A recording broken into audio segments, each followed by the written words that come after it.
Grégoire Leclerc, bonsoir. Vous êtes le président de la Fédération des auto-entrepreneurs et nous sommes ce soir au Grand Prix des auto-entrepreneurs à La Défense. Est-ce que vous pouvez nous en dire un peu plus sur ce Grand Prix? Bonsoir. Alors ce Grand Prix en fait vise à récompenser 6 auto-entrepreneurs qui ont donc déposé un dossier de candidature et qui ont fait preuve d'un certain nombre de qualités entrepreneuriales, notamment dans le développement de leur projet, l'exposé de leur activité et aussi le potentiel de leur entreprise à terme. Voilà, donc aujourd'hui on est entouré d'un certain nombre de partenaires qui nous aident à remettre ces trophées. L'idée étant notamment de financer ces petites entreprises pour les aider à croître. Alors, vous êtes aussi le président donc de la Fédération des auto-entrepreneurs. Est-ce que vous pouvez nous en dire un peu plus sur le rôle de la fédération et sur ce que vous apportez aux auto-entrepreneurs? Alors je pense que le nom de la Fédération des auto-entrepreneurs en dit déjà long sur son objet. On regroupe aujourd'hui 21 000 auto-entrepreneurs en France qui nous ont rejoints notamment pour 2 raisons majeures. La première, c'est que nous les informons et nous les formons de manière assez continue et assez précise sur le régime, ses évolutions, un certain nombre de qualités ou de compétences à acquérir pour bien le comprendre.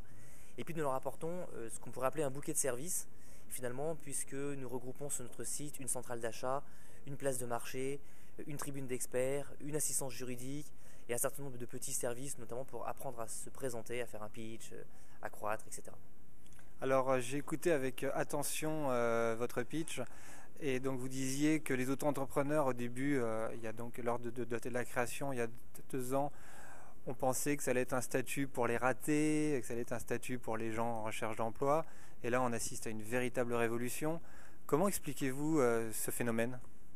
Alors, je pense que la raison est très simple. Ce régime, il a été voulu pour être simple. Et il est tellement simple qu'il est éligible à n'importe qui. Et du coup, on a libéré, si vous voulez, la volonté d'entreprendre en France en disant aux gens, finalement, vous avez une idée, votre idée n'est pas forcément très étayée, c'est pas encore un projet, mais tentez-la. De toute façon, vous n'avez rien à perdre. On a lissé les risques, on a limité tellement le risque que les gens se disent, je plonge. C'est un peu comme si je vous disais, plongez dans la piscine, vous avez pied. Voilà. Alors, donc une autre actualité, à chaud, j'en profite. Vous avez sorti donc un manuel qui s'appelle l'auto-entrepreneur pour les nuls.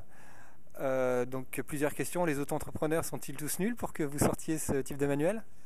Non, alors ce qu'il faut dire, c'est que le choix de la collection pour les nuls est en fait un choix notamment très pédagogique. Vous savez que cette collection est connue pour son franc-parler, ses contenus souvent ludiques.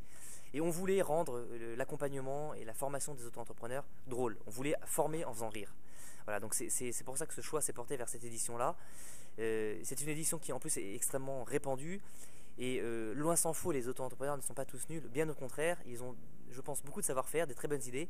Ce qu'on leur apporte juste dans ce petit bouquin, c'est finalement 10 petits trucs pour mieux s'en sortir. D'accord. Donc que trouve-t-on dans auto-entrepreneur pour les nuls? Quels sont c'est les outils? C'est comment créer son... Parce que je pense que créer maintenant c'est assez simple. Enfin 3 clics sur internet. Donc c'est... qui s'adresse? J'ai vu donc derrière que ça s'adresse aussi bien aux auto-entrepreneurs qu'aux DRH, qu'à tout le monde. Donc Alors l'objectif, si vous voulez, il est un peu en 2 parties. Il y a une première partie pour bien expliciter le régime de l'auto-entrepreneur. Certes, il est simple, mais les aménagements qui ont eu lieu depuis 2 ans l'ont quand même rendu un tout petit peu plus complexe que ce qu'on pourrait imaginer. Donc pour bien en comprendre tous les tenants et les aboutissants, il est important quand même de bien expliciter tout ça. Et puis la deuxième partie, c'est effectivement plus les trucs et astuces vulgarisés de la création d'entreprise qu'on a mis à l'échelle de l'auto-entrepreneur pour lui faire toucher du doigt que finalement le premier commercial c'est lui, le premier marketeur c'est lui, le premier communicant c'est lui. Et d'ailleurs, il doit tout faire en même temps et dans le même temps et comment il gère son temps, surtout qu'il est salarié à côté, etc. Voilà, donc c'est un peu comme je le disais, dans la peau d'un auto-entrepreneur qu'on a écrit ce bouquin.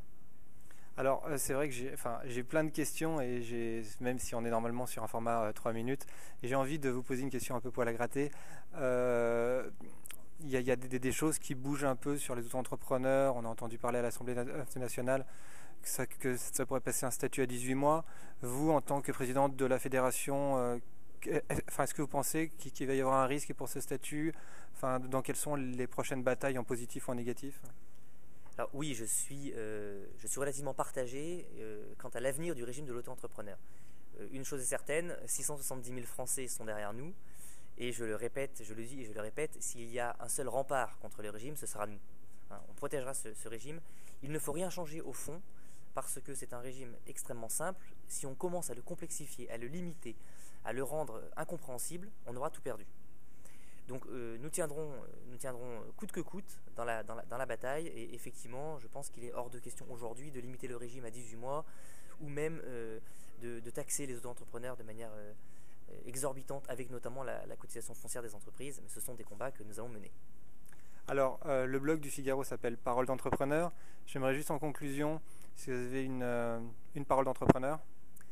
Alors moi, je dirais aux auto-entrepreneurs, si vous avez l'imagination, l'audace et la ténacité, vous y arriverez bien. Grégoire Leclerc, président de la Fédération des auto-entrepreneurs et co-auteur du livre L'auto-entrepreneur pour les nuls. Merci.